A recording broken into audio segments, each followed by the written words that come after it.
Ja, was war das für ein Sportsommer? Erst die EM im eigenen Land und dann die Olympischen Spiele, zumindest im Nachbarland. Jetzt ist alles vorbei, es wird Bilanz gezogen und sportlich lief es für Deutschland ja nur so mittelmäßig. Aber bis 2040 wäre ja genug Zeit, um daran zu arbeiten. Dann sollen die Sommerspiele nämlich nach Deutschland kommen. Lohnt sich das aber tatsächlich? Was bleibt denn dem diesjährigen Gastgeber Paris außer den sensationellen Bildern? Und was können wir vielleicht auch von den Franzosen lernen? Alina Quast und Grete Wagner sind diesen Fragen nachgegangen. Paris im Olympiarausch 16 Tage lang. Das Besondere, irgendwie war jeder mittendrin in den Spielen. Das Straßenradrennen ging quer durch die Stadt und wer nicht nur Olympia-Zaungast sein wollte, erstmals gab es einen Olympiamarathon für Amateure auf der Athletenstrecke. Wir fühlen uns wie Olympioniken heute, weil wir den gleichen Weg wie sie laufen. Etliche Pariser waren während der Spiele aus der Stadt geflohen. Viele fürchteten ein großes Verkehrschaos, doch das blieb aus. Stattdessen glänzte die Metro mit Pünktlichkeit und zusätzlichen Zügen.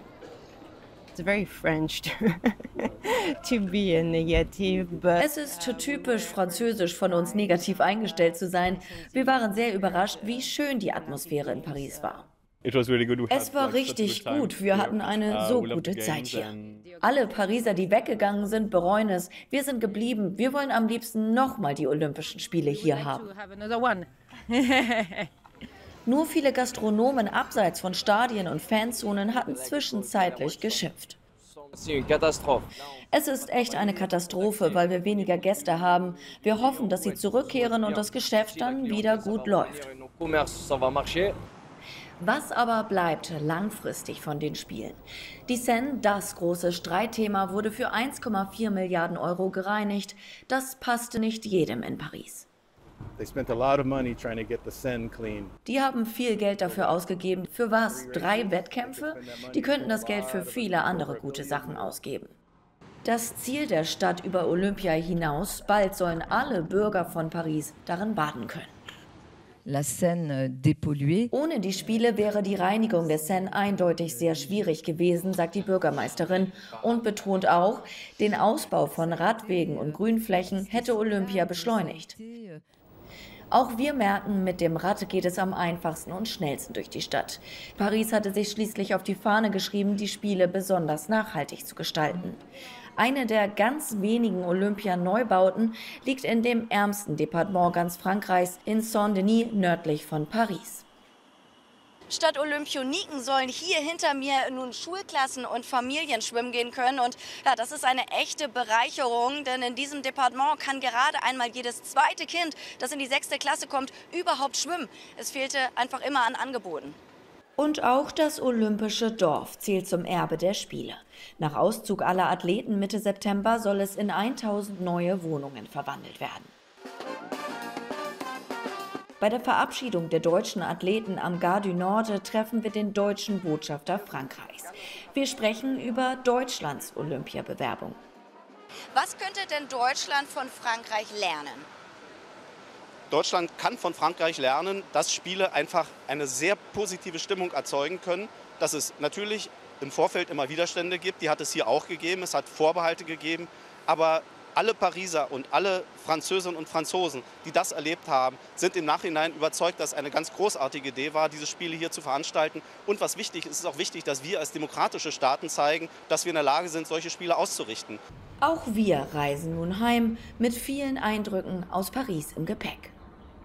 Paris hat geglänzt und hat die Latte ganz schön hochgelegt für Deutschland. Einiges bleibt an wertvollem Erbe, aber ein Versprechen, das muss Paris noch einlösen. 2025, da sollen alle Bürger Paris in der Seine baden können. Um die Wasserqualität muss man sich hier im Rhein schon mal keine Gedanken machen. Die stimmt. Hier könnten Schwimmerinnen und Schwimmer problemlos ihre Wettkämpfe drinnen abhalten. Aber es gibt ja noch so viel mehr Fragen zu stellen um Olympia 2040 herum in Deutschland. Zum einen, haben die Menschen überhaupt Lust darauf? Und zum anderen, lohnt es sich wirtschaftlich, so ein riesiges Event hier abzuhalten? Über 7 Milliarden, die Frankreich für die Spiele investieren musste. Und Deutschland? Für mögliche Olympische Spiele bei uns hat Nordrhein-Westfalen bereits jetzt die Hand gehoben. Allen voran Ministerpräsident Hendrik Wüst. Er hat sich selbst in Paris ein Bild gemacht, Hände geschüttelt und die Atmosphäre genossen. Und am Ende Bilanz gezogen. Wir haben einen riesen Vorteil. 95% der Dinge, die man braucht, der Sportstätten, haben wir schon, können wir. Und insofern müsste man nicht unglaublich viel neu bauen. Man muss sich auch manches in Schuss bringen, das ist sowieso eine Aufgabe. Aber man hat auch eine Menge davon, weil viele Gäste kommen. Ich glaube, Olympia wäre ein echter Gewinn. Und tatsächlich mehrere Stadien und über 700.000 Quadratmeter Messefläche für mögliche Wettbewerbe. Sogar ein Imagefilm steht bereits. Mein größtes Ziel ist, bei Olympia mitzumachen. Zu Olympia zu kommen, das wäre mein Traum, ja. Doch mal von vorne. So begeistert, wie es hier klingt, waren die Deutschen in der Vergangenheit nicht immer. Für die damalige Bewerbung für die Sommerspiele in 2024 in Hamburg ließ ein Bürgerentscheid alle olympischen Träume platzen. Deshalb wollte ich wissen, haben die Deutschen denn jetzt Lust auf Olympia? Ich glaube, ich fände das super. Also in Paris jetzt die ganze Zeit Olympia zu gucken, macht schon viel Spaß immer im Fernsehen. Wenn das dann auch hier ist und man vielleicht zu ein paar Events gehen könnte, wäre bestimmt cool. Ich fand auch bei der EM war die Stimmung ja wirklich gut hier. Deswegen glaube ich, es wäre wirklich cool, wenn es hier wäre. Ich bin Sportanhänger schon immer und wenn das in Deutschland ist, ist natürlich super. Ob wir das dann mit 90 noch erleben, ist eine ganz andere Geschichte, aber dann wäre die Chance vielleicht auch Dinge live zu erleben. Und wie sieht es aus sportlicher Sicht aus? Wenn Geld investiert wird, dann natürlich auch in die olympischen Stützpunkte.